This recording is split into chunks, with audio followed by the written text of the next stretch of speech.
Sarah was arranging the plates on the large wooden table in the garden, trying to get everything perfect. The sun was already tending to set, casting a soft, golden light on the garden. This Sunday lunch was a tradition. Every 2 weeks, the whole family got together. She loved these gatherings, when the children ran around in the garden and the adults chatted leisurely over a glass of wine. 25 years ago, when she and George were first married, it was he who suggested this tradition. "Family is the most important thing in life," he said then. And now, all these years later, these meetings have become the heart of their life together. "Do you need help?" came the voice of Lydia, her younger sister. "Oh yes, please," Sarah smiled. "Can you get some napkins from the kitchen?" "Of course." Lydia was wearing a new blue dress that emphasized her slender figure. "By the way, I bought some new wine, that French wine that George was talking about last time." Sarah froze for a moment. When had George talked about wine with Lydia? She didn't remember any such conversation. "Really?" She tried to sound casual. "I didn't know you were discussing wine." "Oh, we just ran into each other in town last week," Lydia replied quickly and headed for the house. Sarah noticed that her husband George, who was standing by the grill, was giving Lydia a look. Something in that look made her heart clench. He was looking differently, the way he used to look at her. "How was work, darling?" Sarah asked as she approached her husband. He smelled of a new cologne she had never smelled before. George seemed to flinch. "Oh, it's fine. A lot of work lately." "You've been coming home late," she said cautiously. "Last Thursday you were gone until 11. A new project," he answered briefly, turning the meat over. "Where's the sauce? Without it, the meat will be dry." "I'll get it," Sarah said, and went to the kitchen. There she found Lydia typing something quickly on her phone. She had a slight smile on her face. "Did you find any napkins?" Sarah asked. Lydia abruptly hid her phone. "Yes, here they are. Sorry, I got distracted by a message. Robert forgot to buy milk again." Robert was Lydia's ex-husband. They had divorced 3 years ago, and Lydia had been living alone ever since. Guests began to come to the garden. Emma came with her husband. They had been friends for 15 years. Then there was Margaret, a neighbor who always brought her signature apple pie. The children immediately ran to play ball. At lunch, everyone talked as usual. Children talked about school, adults discussed the news. But Sarah couldn't shake the feeling that something had changed. She noticed how George and Lydia avoided looking at each other, but when they thought no one was watching, they exchanged brief glances. "Great meat, George," Lydia said. "You've always been a master barbecuer." "Thank you," he replied, and Sarah noticed his face turn slightly pink. "It's a new marinade. I'm experimenting. I'll have to share the recipe," Lydia said, and something in her voice made Sarah tense. "By the way," Emma interjected, casting a quick glance at Sarah, "have you heard about the new jazz club downtown? They say the music is great." "Oh, I love jazz," George said, perking up. "We'll have to go there sometime. So do I," Lydia added. "Maybe we could organize a night out together. They play there every Thursday." Sarah felt something cold touch her heart. "Every Thursday, on the days that George works late. I could go too," she said, trying to control her voice. "Although jazz is not really my thing." "You've never liked jazz," George said quickly. "Why torture yourself? Do you remember falling asleep at that concert 5 years ago?" Emma suddenly coughed and began to talk about her trip to the sea, changing the subject. But Sarah wasn't listening anymore. She looked at her sister, who was sitting next to her husband, and for the first time in 62 years, she felt that something in her perfect world was beginning to crumble. "Sarah, you look pale," Margaret said. "Is everything okay?" "Yes, I'm just a little tired," she replied, trying to smile. "I've been cooking a lot today. I'll help you clean up," Lydia offered. "No," Sarah answered too sharply, and everyone at the table fell silent for a moment. "I mean, no need. I can do it myself." As the guests began to leave, Lydia hugged her sister goodbye. "Thank you for a wonderful evening.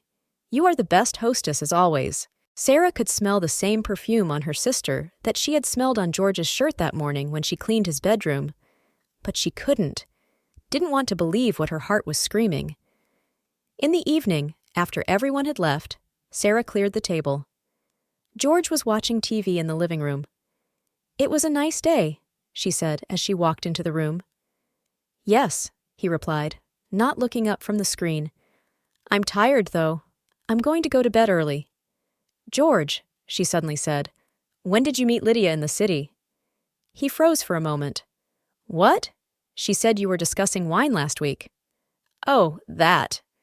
He shrugged. We ran into each other by chance at the office. I had forgotten.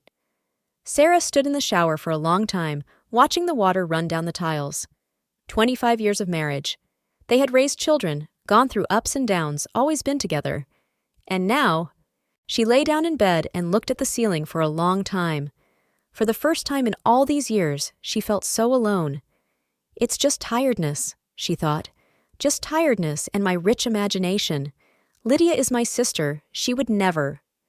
But somewhere deep inside, she knew that this was the beginning of something terrible, something that could destroy her entire life. And the worst part was that she didn't know who she could trust anymore. George was already asleep when she heard his phone vibrate softly on the nightstand. A message. Sarah froze, staring into the darkness. Her hand reached for the phone, but she stopped herself. No, she wouldn't do that. Not yet. It was a week after family dinner. Sarah was sitting in her favorite coffee shop with Emma, stirring her long cold coffee. She hadn't slept much in recent nights, constantly replaying the events of that day in her head. You don't seem like yourself lately, Emma said cautiously, looking at her friend intently. Is something wrong? Sarah looked up from her cup. Emma had been her best friend for over 20 years. If anyone could know something. Tell me, she began slowly. Did you notice anything strange at Sunday dinner? Emma suddenly shifted in her chair. Strange? What do you mean, strange? I don't know. Maybe something about George's behavior? Or Lydia's? Oh, Emma looked away and began to rummage through her purse. I wasn't really watching, you know. I was busy talking to Margaret about her grandchildren. But Sarah noticed how her friend's shoulders tensed. Emma, she said firmly, if you know something, please tell me. Sarah, honey. Emma finally looked her in the eye. Sometimes it's better not to know some things. Just trust your husband. These words hit Sarah like a slap in the face. It meant there was something. Something Emma knew about, but didn't want to talk about. On the way home, Sarah remembered how George had been late for work again that night. When he came in, he smelled of wine and women's perfume.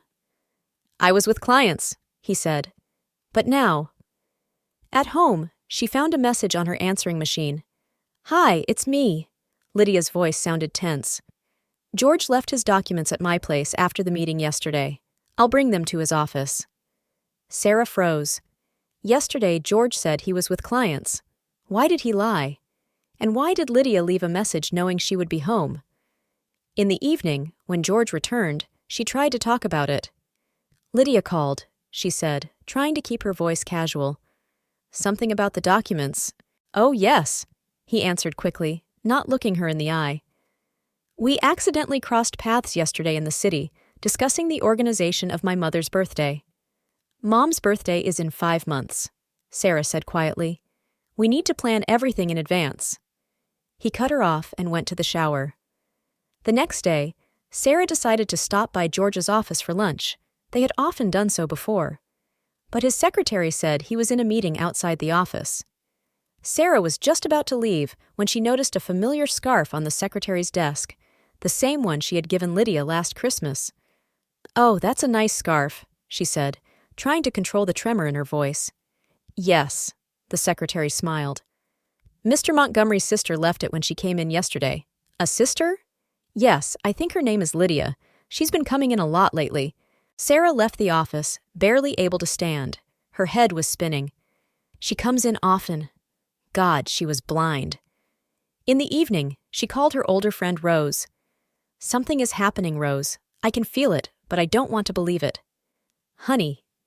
Rose's voice was full of compassion. Some things are better left alone. They will fall into place on their own. You know that too? Sarah whispered. How long have you known? Sarah. Rose sighed. Just think about your family. Sometimes it's better to close your eyes to some things. That night, Sarah stood in front of the bathroom mirror for a long time. 62 years old. Wrinkles around her eyes, gray hair that she diligently dyes every month. Lydia is 3 years younger than her, but looks 10 years younger. George came in late, wearing the same perfume again. "Where have you been?" she asked. "At work, of course. Where else could I be?" "I don't know," she answered quietly. "I really don't know." That night she couldn't sleep again. The man she had lived with for 25 years was sleeping peacefully next to her, the father of her children, the man she trusted more than herself. And in her head, Emma's words kept coming back to her. Sometimes it's better not to know some things. But how to live with this ignorance? How to look into her sister's eyes, knowing that No, she couldn't even think about it. It was too painful, too impossible. Sarah got out of bed and went to the window. It was raining outside, and the drops ran down the glass like tears. She pulled out her phone and dialed Lydia's number, but immediately hung up. What would she say? How will she ask? And is she ready to hear the answer? Sarah washed George's shirts as she had done every Monday for the past 25 years. The mechanical motions were soothing, going through the pockets, sorting by color, starting the washing machine. But this time it was different. A sheet of paper, folded in 4, fell out of the pocket of one of her shirts. Her hands trembled as she unfolded it. It was a bill from La Luna, the restaurant where she and George had celebrated their 20th anniversary. The date on the bill was last Thursday, when he had allegedly been working late. Dinner for 2, expensive wine, and a handwritten note at the bottom. "Thank you for a wonderful evening. L." "Oh, God," Sarah whispered as she sank to the laundry room floor. "Oh, my God." At that moment, the phone rang. Lydia's name appeared on the screen. "Yes?" Her voice sounded strangely calm. "Hi, sister." Lydia's voice was too cheerful. "How are you?" "I'm fine," Sarah replied, still clutching the bill in her hand. "Is something wrong?" "No, I just wanted to talk. You know, I was thinking about that jazz club. Maybe we should go together. You, me, and George?" Sarah felt nausea rising in her throat. "You've already been there? Without me?" There was a pause. A long, heavy pause. "No, of course not," Lydia finally answered, but her voice sounded nervous. "What makes you think that?" "I don't know." Sarah looked at the bill. "I was just asking." "Sarah." Lydia's voice became serious. "I think we need to talk." "About what? You've been acting strange lately. Tense. Is something wrong?" Sarah smiled bitterly. "What do you think, sister? Any reason to be tense?" There was another pause. "I don't know what you mean," Lydia replied coldly. "But if you want to talk about anything, I'm always here for you. Really?" Sarah felt anger rising inside her. "And how long have you been around?" "What do you mean?" Lydia's voice trembled. "Nothing. I'm sorry. I have a lot to do. We'll talk some other time." Sarah hung up the phone and leaned back against the washing machine. Her heart was pounding as if it was going to jump out of her chest. In the evening, when George returned, she tried to strike up a conversation. How was work? He didn't even look in her direction. Lots of paperwork? Reports? Did La Luna also have reports? George froze in place. "What? I found a bill in your pocket." Her voice trembled. "From last Thursday." "Oh, that's—" He tried to smile. "It was a business dinner." "With L? What?" "There was a charge on the bill. Thank you for a wonderful evening. L. It was a business dinner with Lydia?" George turned to her abruptly. "Are you going through my pockets? Are you spying on me?" "I was washing your shirts as usual," Sarah exclaimed. "For 25 years I've been washing your shirts, and never—" "Enough!" he interrupted her. "I'm not going to discuss this. You're imagining things that aren't there." "Really?" She pulled out the bill. "Then explain it. Explain the perfume on your shirts. Explain why Lydia often comes to your office. Did you talk to my secretary?" His eyes flashed with anger. "Are you spying on me? I'm trying to figure out what's going on with my life," Sarah screamed. "With my husband, with my sister." George grabbed his jacket. "I need to go for a walk. You're not yourself." "Oh, yes, of course." Sarah laughed bitterly. Go on then. Lydia is probably waiting. He slammed the door, leaving her alone in the empty house. Sarah took out her phone and dialed Emma's number. Tell me the truth, she whispered. Please tell me the truth. Sarah. Emma's voice was full of pain. How long have you known? I didn't mean to hurt you. How? How long? Emma sighed. 3 months. Maybe 4. I wasn't sure at first. And you didn't say anything? Sarah felt tears streaming down her cheeks. You, my best friend? What was I supposed to say? How? It would have broken you. And now it doesn't? Sarah laughed bitterly. To know that everyone knew, everyone saw, everyone was silent. She hung up the phone and went to the window. It was already dark outside. Somewhere out there was her husband and her sister, the 2 closest people in her life, the 2 biggest betrayals. The phone rang again. It was Lydia. Sarah turned off the sound and sat in the chair, looking at the family photos on the wall. Happy faces, smiles, hugs. Was it all a lie? All of it? A week had passed since the fight. George came home late at night, and they tacitly decided not to talk about what had happened. Life seemed to be back to normal, but it was only a pretense. Sarah felt like an invisible wall had grown between them. That morning, she was sitting in the garden pruning her roses, an activity that always calmed her. Suddenly, Margaret, their neighbor, leaned over the fence. Good morning, my dear. You look so pale today. Is everything okay? Sarah tried to smile. Yes, I just didn't sleep well. Oh, I understand, Margaret sighed. It's normal at our age, but maybe there are other reasons? Sarah looked at her more closely. There was something in her neighbor's eyes. Sympathy? Pity? What do you mean, Margaret? Nothing much, dear, she answered quickly.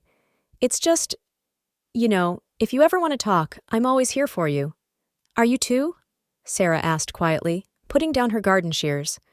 Margaret was embarrassed. What do you mean? You know and you don't say anything? Sarah, dear. Margaret sighed. Sometimes it is better not to interfere in other people's affairs, especially family matters. Other people's business? Sarah felt her voice tremble. We've been neighbors for 20 years. You've seen my children grow up. You've been at all our family celebrations. That's why, Margaret interrupted.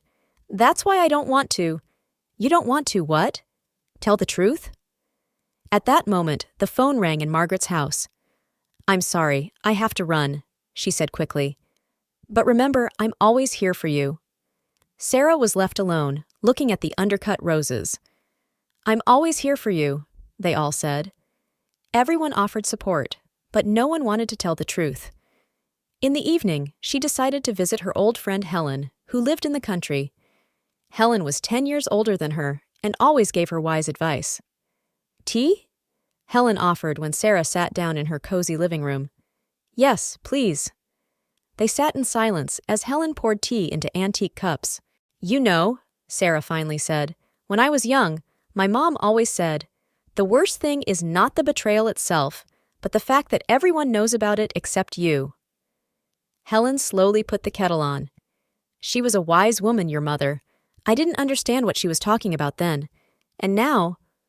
What's wrong, dear? Sarah looked out the window. Tell me, Helen, have you ever experienced the feeling that everyone around you knows something important about your life but is silent? Helen was silent for a long time before answering. 30 years ago, my Henry.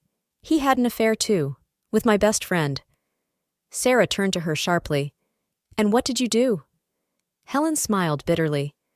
I pretended not to know, just like everyone else around me. But why? Because it was easier that way. For everyone. Save face, save the family. And you don't regret it? Helen looked her straight in the eye.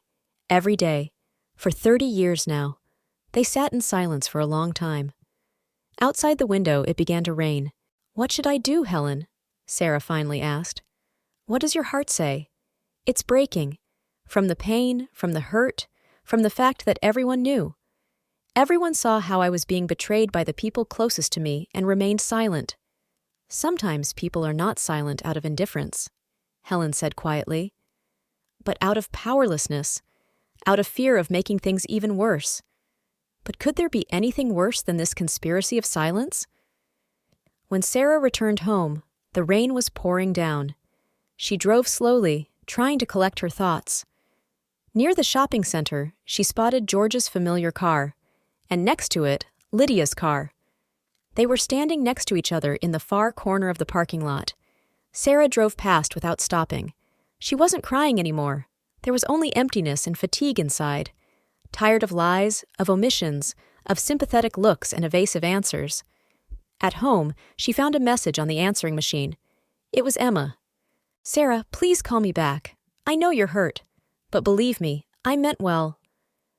For the best. How many times had she heard those words in the last week? Everyone wanted what was best. Everyone was trying to protect her. But from what? From the truth. From reality. Sarah went to the window and looked at the rain for a long time.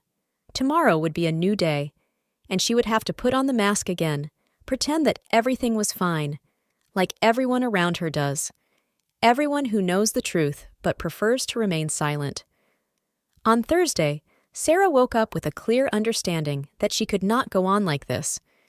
2 weeks of silent breakfasts, fake smiles, and heavy silence had become unbearable. She knew that today George would be working late again. Thursday, jazz day. This time she was ready. In the afternoon, she drove to the very jazz club Emma had mentioned. Parking the car so that it was not visible from the main entrance, she waited.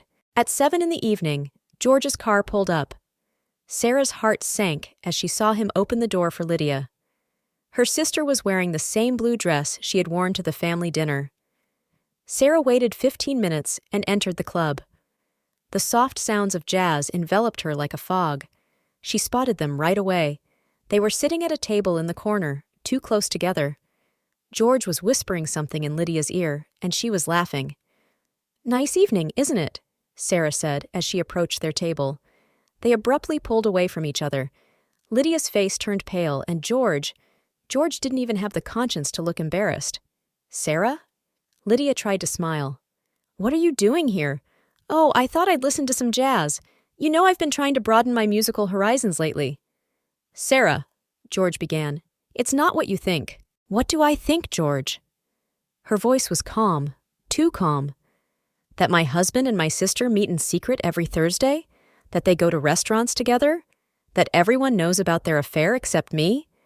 "Sarah, please." Lydia tried to take her hand. "Let's talk calmly." "Calmly?" Sarah pulled her hand away. "You slept with my husband and you want to talk about it calmly?" Several diners at neighboring tables turned in their direction. "Keep it down," George hissed. "You're making a scene. I'm making a scene?" Sarah laughed bitterly. "What have you been doing all these months? A play called The Happy Family?" "Sister," Lydia stood up, "let's go outside and talk. Don't you dare call me sister." Sarah's voice broke. "You lost that right the moment you—" "Enough." George stood up abruptly. "We're getting out of here." "Oh, of course you are. That's all you know how to do. Hide, lie, run away from the truth." The club fell silent. Even the music seemed to stop. "Sarah," Lydia cried, "we didn't mean for this to happen. It just happened." "Just happened?" Sarah looked into her eyes. "You're my sister, my only sister. How could you do this?" I'm in love," Lydia whispered. "In love?" Sarah looked at George. "And you? Are you in love too?" George remained silent, staring off into the distance. "Do you know what's worse?" Sarah continued. "It wasn't the fact of the betrayal. It's that everyone knew. Everyone saw. Everyone was silent. Our friends, neighbors, even—" "We didn't want to hurt you," Lydia interrupted her. "You didn't want to hurt me?" Sarah laughed, and there was so much pain in her laugh that Lydia flinched. "What have you been doing all these months?" George finally looked her in the eye. "It would have ended anyway, Sarah. We've been estranged for a long time. Grown apart?" She shook her head. 25 years of marriage, children, grandchildren, and all of this is worthless? "I didn't want you to find out this way," he said. "How did you want me to find out? In a letter? Through a lawyer? Or maybe you just planned not to come home one day?" Lydia tried to say something again, but Sarah raised her hand. Don't. Just don't say anything else. You two. You didn't just destroy my marriage. You've destroyed my faith in people, in family, in love. She turned and walked toward the exit. Behind her, she heard Lydia calling out to her, George saying something, but she didn't stop. Outside, the rain began to fall. Sarah stood under it, letting the drops mix with the tears on her face. It was empty and cold inside, but at the same time, she felt strangely relieved. Finally, everything had come out. Finally, she no longer had to pretend that nothing was happening. She got into the car and looked at the glowing jazz club sign for a long time. Everything would be different now. She didn't know how, but she knew for sure that there was no turning back. After that night at the jazz club, Sarah did not return home.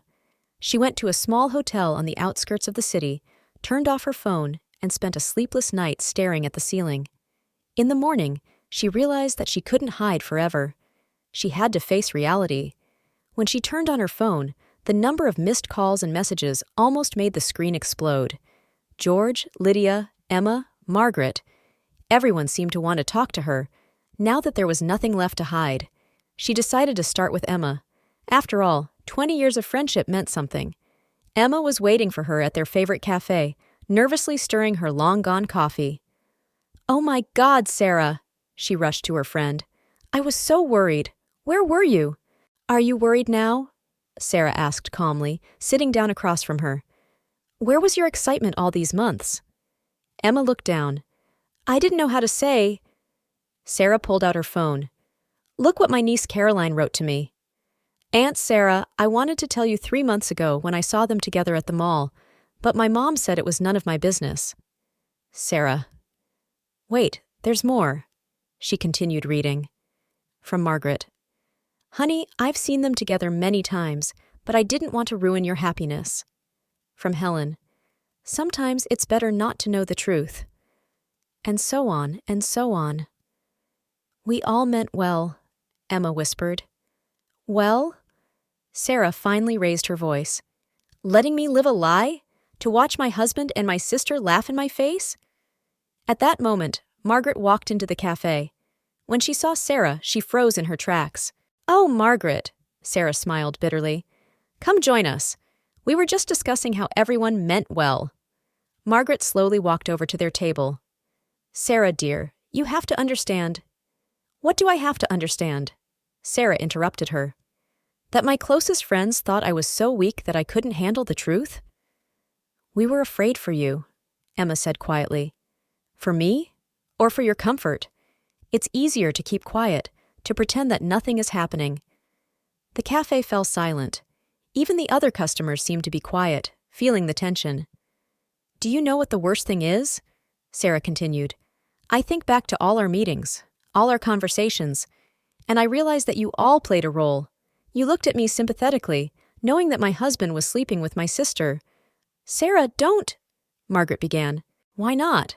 Are you afraid of words? But you weren't afraid to say anything when I saw them together. How many times, Margaret? How many times did you see their car outside your house?" Margaret turned pale. I didn't count. Of course you didn't. It was easier to close your eyes, wasn't it?" A waitress came to their table. "I'm sorry, but our customers have been complaining." "Oh, I'm sorry." Sarah stood up. "Of course, you can't disturb people with the truth. It is better to lie to each other quietly." "Sarah, please." Emma grabbed her arm. "Let's talk calmly." "Calmly?" Sarah pulled her hand away. "Were you calm when you were talking about me behind my back? When you were deciding whether it was better to tell me or not to tell me?" "We weren't talking about you," Emma exclaimed. "No? Then what did you do? Did you pray for me? Did you sympathize with me? Or were you just watching like a reality show?" Sarah picked up her bag and headed for the exit. At the door, she turned around. "You know what the worst part is? Not the betrayal itself. It's the fact that I lost not only my husband and sister, I lost faith in friendship, in sincerity, in the fact that you can trust someone. It started to rain outside." Sarah walked down the street without opening her umbrella. People passed her, and she wondered how many of them also knew. How many were talking about her behind her back? The phone rang again. It was Lydia. Sarah turned off the sound and continued walking. She didn't know where she was going. She just kept walking, feeling the rain wash away the tears from her face. Her phone vibrated in her pocket. A message from George. "We need to talk. I'm spending the night at a friend's house." "Of course," Sarah whispered. Friends. She went to the nearest park and sat on a bench. The rain was getting heavier, but she didn't care. Fragments of conversations, looks she hadn't noticed before, hints she didn't understand were spinning in her head. How could she have been so blind? And how could her closest friends be so cruel in their kindness? The next day, Sarah received an unexpected call from Jennifer, an old friend of hers who had moved to another city 5 years earlier. Jennifer didn't know anything about the recent events, and that's why Sarah agreed to meet. She wanted to talk to someone impartial, someone who was not part of this conspiracy of silence. They met in a small restaurant on the outskirts of the city. Jennifer looked almost exactly the same as she did 5 years ago, with a few gray strands in her hair. "God, Sarah, I missed you so much," she exclaimed, hugging her friend tightly. "Tell me, how are you? How is George? How is Lydia?" Sarah shuddered at the mention of these names, but tried to smile. "Let's talk about you first. How is life in the new city?" They ordered wine and started talking. Jennifer talked about her work, her children, her new life. Sarah listened, trying not to think about her own problems. "Do you remember," Jennifer suddenly said, "how we all went to that resort together? I think it was just before I moved away." Sarah tensed. That vacation. Now she remembered something that she hadn't noticed at the time. "Yes, I remember," she said quietly. "George played his guitar so beautifully around the campfire, and Lydia sang," Jennifer continued. "They always got along so well." "What do you mean?" Sarah asked sharply. Jennifer was suddenly embarrassed. "Well, they always had the same interests. Music, traveling. And how long have you noticed this?" "Noticed what?" Jennifer began to twirl the glass nervously in her hands. The fact that they got along. "Sarah, Jennifer suddenly fell silent, looking somewhere past her friend. "Oh my God, do you know? What exactly do I know, Jennifer?" About them," she whispered. "I thought God, I shouldn't have." Sarah felt her insides go cold. "So you knew? Back then, 5 years ago?" No, Jennifer answered quickly. "Nothing happened then. At least I don't think so. It was obvious that there was something between them, some kind of spark." "A spark?" Sarah laughed bitterly. "And you didn't say anything to me? What was I supposed to say? Sarah, I think your husband doesn't look at your sister the right way. It was just a suspicion. And when did this mere suspicion turn into certainty?" Jennifer looked down. "A year ago, I was attending a conference and I saw them together." "Where?" "In that French restaurant on the waterfront. They didn't notice me and I didn't know what to do." "And you didn't say anything." "Sarah, You know what's funny?" Sarah interrupted. "That restaurant. That's where George and I celebrated our 20th anniversary. And now he takes my sister there." Jennifer reached for her hand. "I'm so sorry. I should have said." "Like everyone else," Sarah pulled away. "Do you know how many people knew? Everyone. Absolutely everyone. And everyone thought it was better to keep quiet. We didn't want to hurt you. And now it doesn't hurt?" Sarah's voice was filled with tears. "To know that 5 years? 5 years of my life were a lie? That everyone around me knew, discussed, pitied me?" "Sarah. No, let me finish. Did you know they met at that jazz club? Every Thursday. And everyone thought he was at work. Did you know he bought her the same perfume as me? So that I wouldn't smell like someone else." Jennifer shuddered. "I didn't know." "Of course you didn't. You just saw them together and thought it best to keep quiet. Like a good friend. What was I supposed to do? Tell the truth." Sarah slammed her fist on the table, and several patrons turned in their direction. "Just tell the truth. Someone had to do it." They sat in silence. Jennifer was crying, but Sarah didn't feel sorry for her. All her feelings seemed to be frozen. You know, she finally said, standing up, I'm grateful to you. For what? Jennifer looked up in surprise. For finally telling the truth, even if it was unintentionally. Now I know that this has been going on for much longer than I thought, and that everyone, absolutely everyone in my life thought I was too weak to handle the truth. Sarah, wait. But Sarah was already on her way out.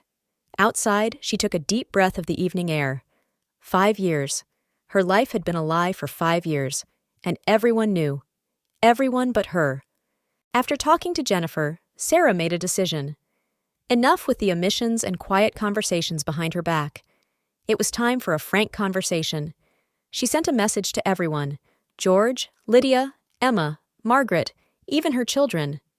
Family meeting. Tonight at 7, it's important.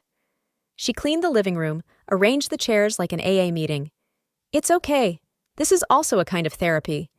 Emma was the first to arrive, nervously clutching her purse. Sarah, are you sure this is necessary? Absolutely. Then the others showed up. Margaret brought her apple pie to lighten the atmosphere. The children, Michael and Catherine, arrived together, confused and anxious. George and Lydia were the last to arrive, separately, 5 minutes apart.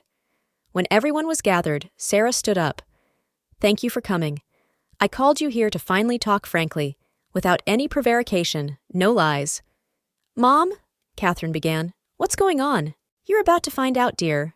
Sarah looked at her daughter. But maybe you already know? You often have lunch with Aunt Lydia. Catherine turned pale and looked down. Oh, so you knew too? Sarah smiled bitterly.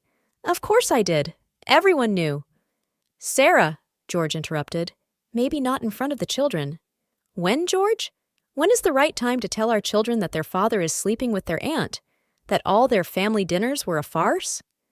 The room fell dead silent. Oh, God, Michael whispered, looking at his father. Is it true? George remained silent, staring at the floor. Dad? Catherine's voice trembled. George ran his hand over his face. It's hard to explain. Try, Sarah said. You were very good at explaining your late returns and business meetings. Lydia was sitting in the corner of her chair.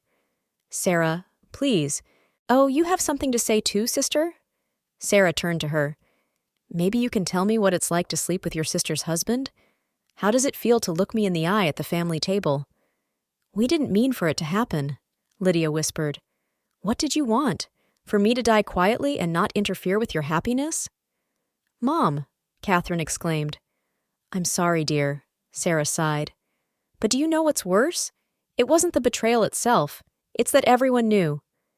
Everyone was silent. She looked around the room. Emma, my best friend. Margaret, my neighbor of 20 years. My children. You all knew, and you were silent. We didn't want to hurt you, Emma said quietly. Doesn't it hurt now? Sarah laughed bitterly. To know that 5 years of my life were a lie? That my husband and my sister... She stopped talking, trying to hold back her tears. 5 years? Michael suddenly asked. Is it true, Dad? George finally looked up.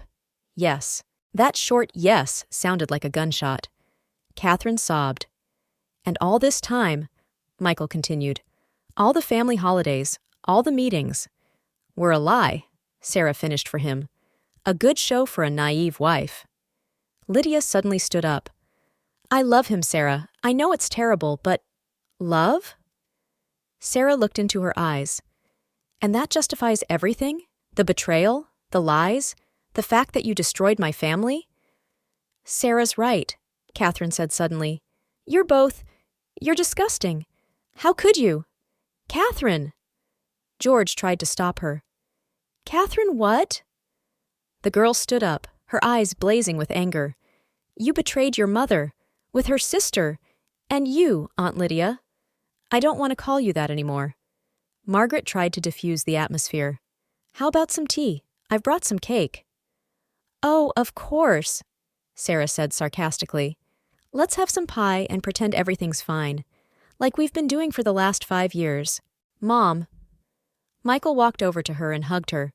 I'm sorry I didn't say anything. I didn't know how to say anything. Sarah leaned against her son. I know, dear. You all didn't know how to say it. You all wanted what was best. What happens now? Catherine asked quietly. I don't know, Sarah answered honestly. But I do know that I will no longer live a lie. She turned to George. I'm filing for divorce. You can be free and happy with your love. Sarah, he began. No, she interrupted him. No more words, no more lies, just go. 2 months passed after that family meeting. Sarah was sitting in the office of her therapist, Dr. Mary Anderson, looking out the window at an autumnal park. How are you feeling today? Dr. Anderson asked gently. You know, Sarah thought, for the first time in a long time, I woke up and didn't feel this pain in my chest. It's still there, but muffled. That's a good sign. The therapist nodded. Tell me, what has changed this week? Sarah adjusted the blanket on her lap, a gift from Catherine, who now visited her mother more often. I started sorting through old photo albums. At first, it was unbearably painful to look at those happy faces, knowing that everything was a lie. But then I realized something important. What was it? Not everything was a lie. My feelings were real. My love for my children, my concern for my family, it was all real. At that moment, my phone vibrated in my purse. Lydia again. She called almost every day, leaving messages, asking to meet. Are you still not ready to talk to her? Dr. Anderson asked, noticing how tense Sarah was. No, I'm not. And you know what's strange? I used to feel guilty about it. Now I realize that I have a right to my feelings, to my anger. After the session, Sarah went to the park. The autumn wind was blowing fallen leaves along the paths. Near the fountain, she noticed an elderly couple sitting on a bench, holding hands and quietly discussing something. Mom! Catherine's voice brought her out of her reverie. Honey, Sarah hugged her daughter. What are you doing here? I knew you had a session today. I thought maybe we could have breakfast together. They went to a small cafe nearby. Catherine ordered them both hot chocolate, just like when they were kids. Dad asked about you again, she began cautiously. Sarah felt her body tense. What did he say? He wanted to know how you are. He said he realized his mistake. Mistake? Sarah smiled bitterly. 5 years of living a double life is not a mistake, Katie. It's a choice. I know. Catherine squeezed her hand. You know, I cut all ties with Aunt Lydia. You didn't have to. I did, Mom. She didn't just betray you. She betrayed our whole family. After breakfast, Sarah went to the new apartment she had recently rented. It was small, but bright, with a balcony where she had set up a mini garden. It was her personal space, her new life. In the evening, Emma called, Sarah, I know you don't want to hear this, but... You're wrong, Sarah interrupted her. I do want to hear you. It's just... Things are different now. I miss our friendship. I do too, Sarah answered honestly. But I need time. To forgive. To understand. I'll wait, Emma said quietly, as long as you need. Over the weekend, Sarah signed up for a painting class. Something she had dreamed about all her life, but had put off, first because of her children, then because of her job, then. She was just used to putting her desires on hold. At the art studio, she met Diana, a woman her own age who was also starting a new life after a divorce. You know, Diana told her over coffee after class, when my marriage ended, I thought my life was over, and then I realized that it was just beginning. How did you realize that?